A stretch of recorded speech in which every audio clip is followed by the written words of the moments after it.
We've reached Psalm 141 in our ponderings, and it brings us, at least in part of this psalm, to one of the most difficult parts of any of the psalms to interpret and make sense of. But more of that in a few moments. More importantly, as we come to Psalm 141, which is another of David's psalms, and with 139 and 140 fresh in our minds, we can't help but recognize a number of very strong links that connect this psalm to the previous ones. Look at David's repeated use of words, especially in the last stanza, verses 8 to 10. Words like trap and snares and net and evildoers and wicked, all of which were, of course, prominent in both 139 and 140. Indeed, David's closing words of prayer in verses 8 to 10 strongly echo his imprecatory prayer in verses 8 to 11 of 140. And this psalm is a great lesson in prayer. And actually, that's how we're going to consider it. The opening verses 1 and 2 are, to use the technical term, an invocation prayer. Now, the word invocation literally means to call upon someone, usually a divine being. And that is, of course, precisely what David does as he gathers his thoughts and prepares his heart to speak to God in prayer. O Lord, I call upon you, in verse 1. Give ear to my voice when I call to you. It's a prayer, it's a request that God would hear and receive his prayer. And again, given the links between this psalm and the previous two, I strongly suspect that David composed this psalm when he was on the run from Saul, hiding in one cave or another.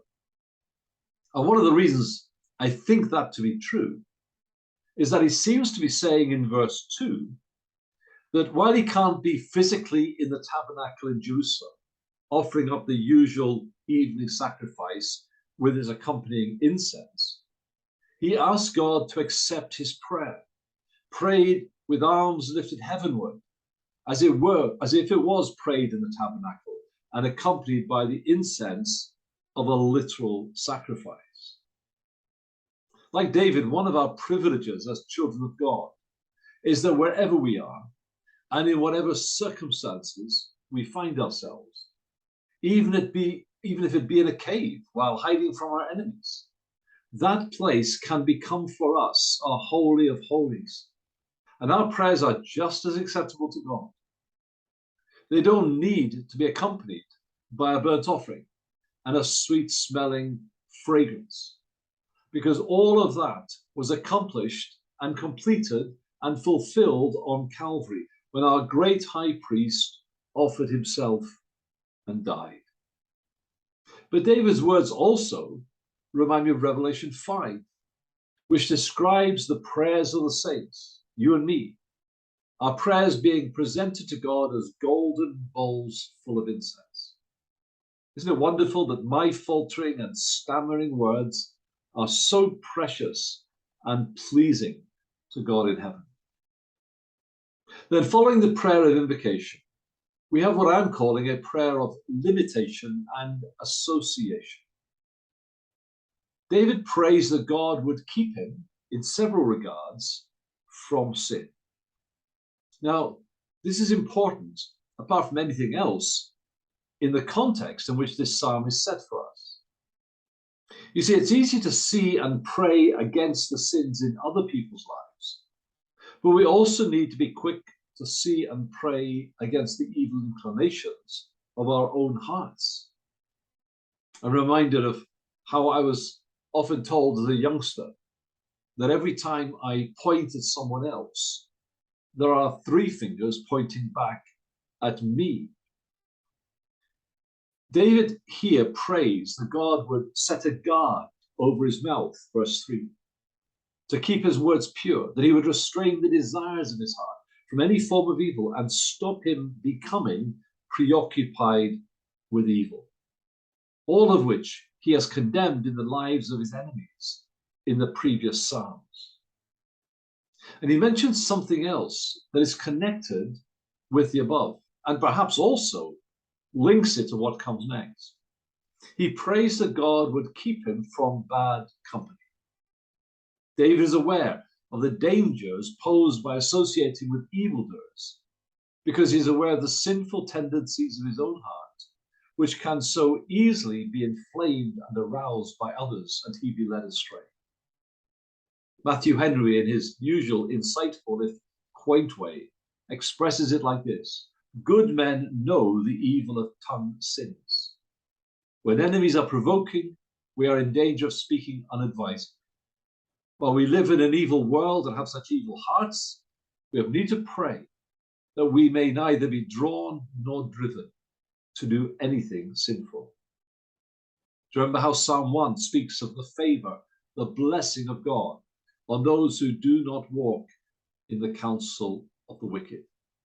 And please note that for David, this is actually a way of life.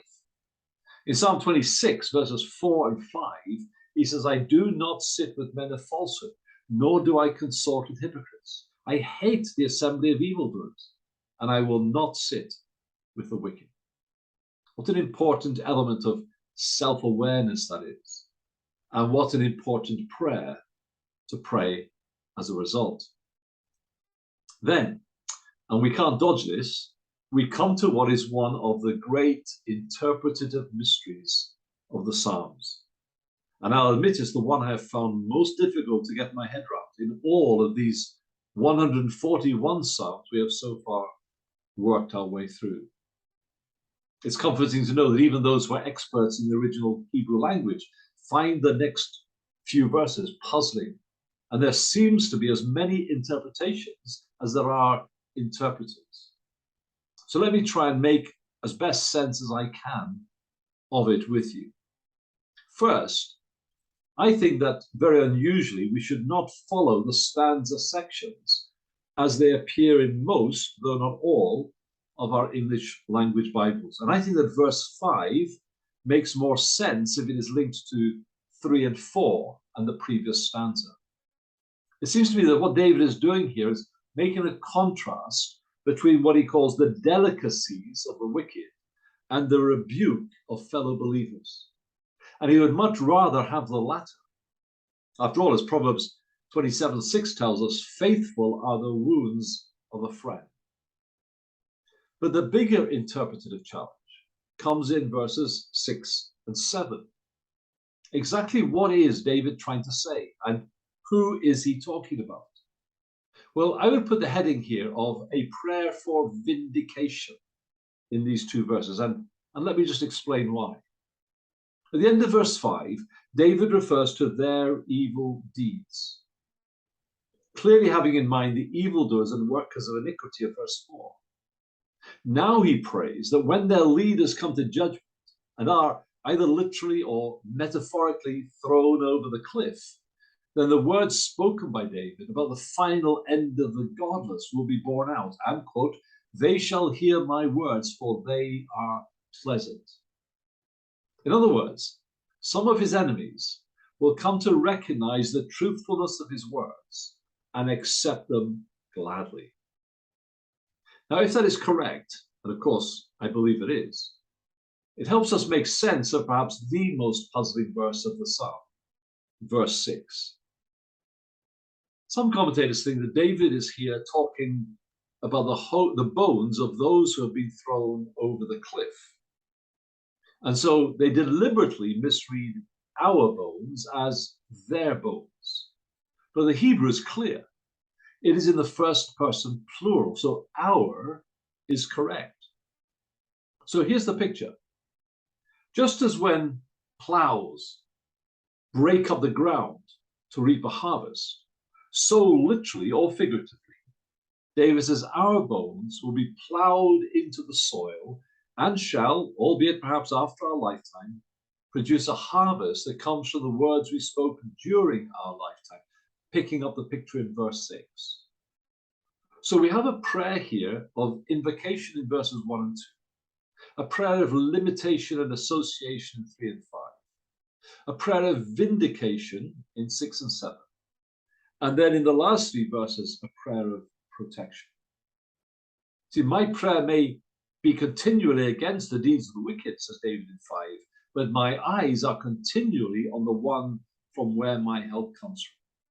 David is confident that God can and will keep him from all the devices used by his enemies to bring about his downfall, and that he, by the grace of God, will pass by safely.